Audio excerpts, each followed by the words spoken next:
kind of, to me, looking just like Meier had published earlier, was going to describe the craft that would come. So actually that was put up on a site on the Internet, on a Rents article, and to this day what they have said is, look, there are other races. They're not as technologically advanced, perhaps, as the Pleiadians claim to be, but they said, if you people don't destroy yourselves and pull yourselves together, you'll be able to have some contact with some other civilized humans. Michael Horn, we're going to take another short break. When we come back, we're going to open it up to our phone lines, but I have one more question for you myself after the break, and that is whether Meier has any insight into these reports of crashed saucers a la Roswell. So stick around, everyone. We'll be right back with more of Michael Horn on Coast to Coast AM.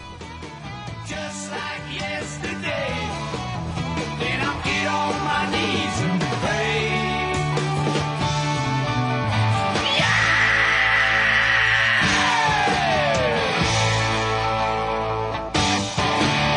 Meet the new boss, same as the old boss.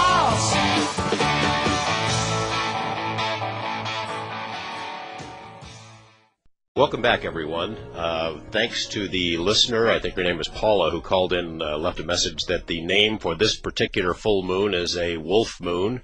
And we are howling here with Michael Horn talking about the Billy Meier case. Michael, before we open the phone lines, as I mentioned before the break, what about crash saucers? It doesn't sound like you personally have put much credence into them, but has Meier said anything about whether either these ETs or some others have crashed? Well, kind of au contraire. I know that, well, let me say no, I don't know firsthand, but I do know from personal experience that I had when I was in high school in the 50s.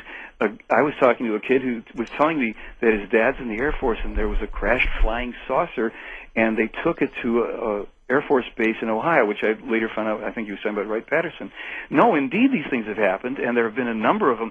And in the Meier material, there's quite a bit of information about this. What they've said, I'll try and do it in a nutshell, is there have been a number of crashes in the U.S. and other places. There have been retrieval, in some cases, of the craft. Whenever beings were found, these were not human beings. These were android beings that were sent by or on the missions for their creators, if you will. So these little stereotypical grays and all that are spoken about as being part of the crash at Roswell and other places, indeed, at least according to the Meier material, and I kind of would take it as being factual, that these things occurred. Other people have said it as well, and that what Meier is saying is that these were little android beings and not actual human beings that were found. But the whole story in the cover-up, according to Meier and the Pleiadians, goes back to 1915. It leads us to the War of the Worlds radio broadcast with Orson Welles, and both he and the author, H.G. Wells, were under threat of death from the Roosevelt administration if they didn't start a portrayal of very horrendous, negative extraterrestrials, since, according to this information, as far back as the First World War, all nations involved became aware of unidentified flying objects that they first thought belonged to the other party. When they found it wasn't so, there was a conspiracy of silence, and when they all realized that there were indeed other beings coming from other places, that would be a very destabilizing effect on any government, religion, political system, etc. So this has been not only maintained for a long time, it was amped up starting in the Roosevelt administration to create the horrible, evil little Martian green guys from Mars thing, and we've got it today with the nonsensical gray thing and a few others, reptiles.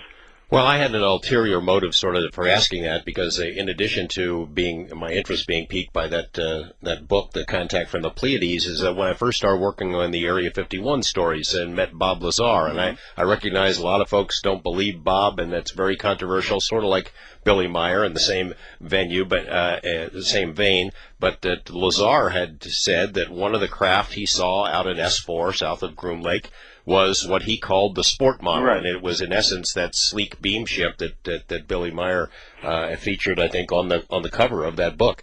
We're going to open up our lines. Could I ask one thing, George? Sure. Yeah. Because I wanted to get this in case we don't get to it. My friend in New York, Alan, and Debbie have set up screenings for our film back east coming up, and that information is on the website. And we're doing a kind of a thing that's interactive, so we're going to screen the film and then start this new process of answering questions to people that come. And I just found out that I'm going to be able to make a presentation like this at the International UFO Congress in Laughlin, Nevada, and that they have structured a whole thing where we can do something that they haven't done before, this interactive type of presentation. And for the people in your audience who know, they go to their website all the time, I'm sure, at ufocongress.com, that they have structured a whole special kind of week of UFO-related activity and presentations. And I just wanted people to know this so that if there are other questions that don't get handled as soon as I stop talking here, that there are events, and I want to take this into colleges and screenings all over the country. It's the film that we've been talking about is called The Silent Revolution of Truth, a new documentary about the Billy Meier case, sort of A to Z, soup to nuts. How do people get this thing if they want it? Come on down to theyfly.com. If we got a deal for you. Okay. Actually, it's pretty good. It's not very expensive. Okay, we're going to open up our phone lines now. First, going to our wild card line, David in Atlanta. David, what's on your mind? Yeah, hey, George, I'm enjoying the show. Thanks. What are the chances you could take over Coast to Coast permanently? Because you asked, you present both sides, and you ask some of the pertinent questions that need to be asked, which George Norrie doesn't seem to be able to do very often. Well, it's a tough job. I think George does a good job of it, and I'm handling about all I can right now, but I appreciate your confidence. He seems to just believe, and I've talked to him on the air about this, but he seems to just believe almost everything he says. But my question is concerns a show that he did about Billy Meier, I think probably with Mr. Horn. It wasn't with Billy Meier, but it was about Billy Meier. And there was something said on that show, just a very, very dramatic piece of information that, true to form, George just let go by and didn't even comment on or follow up on. But that was that supposedly Billy Meier's wife has said that this was all a hoax. Or it was all a hoax. Can you comment on that? Sure. As a matter of fact, in our film, we have a film of her where she was sitting with her children being interviewed and talking about, now we don't run her interview there, but she is on record not only in a film interview, but she took a lie detector test. And along with Meier and all, I think 15 other witnesses, all of them passed 100%. And, part of what happens is when you get a story like this with Meier, we think that if it's true, well, it's got to be some perfect guy with no problems in his life. 21 assassination attempts, kidnapping attempts on his children, and a marriage that goes south after 30 years. Probably in some ways, for understandable reasons, there was no privacy after a certain point, and whatever problems they had between them. Even in the film, Meier speaks about this and how it was he was told in advance, you are going to marry this woman, but you're in for a bad ride. Let's just say this much, that since their divorce, she has apparently sided with some debunker or skeptic. There's talk that she also has become enriched by that. Billy simply says, well, it's an unhappy episode in my life, but, she passed the lie detector test about her own sightings and about her seeing one of the extraterrestrials in her living room. But, everybody, again, you have to work it out for yourself. One in column A and one in column B. David, thank you for the question. We're going to take a break right here and come back, and we'll take as many of your calls as you can. I know a lot of folks are hanging on the lines and have questions for Michael Horn, and we'll get to everyone that we can. Stick around, everyone. This is Coast to Coast AM.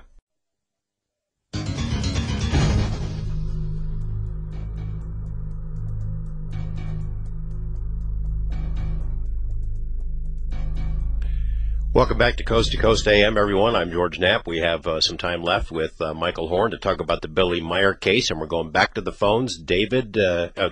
Kevin in Canada on the wild card line. What's on your mind?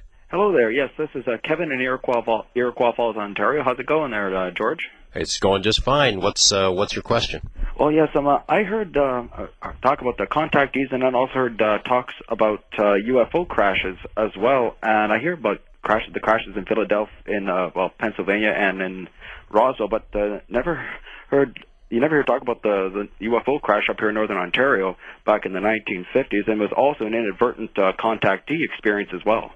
If I could tell the story a little bit. Well, I'd really rather you talk to, if you had a question for Michael Horn while we got him here, Did you have some input on this, Michael? No, I don't. I really don't. I don't even know that I've heard about it, and it's not. You see, again, to me, this will sound weird. I'm not that interested in UFOs. I know it sounds a little bizarre. I'm interested in the purpose, the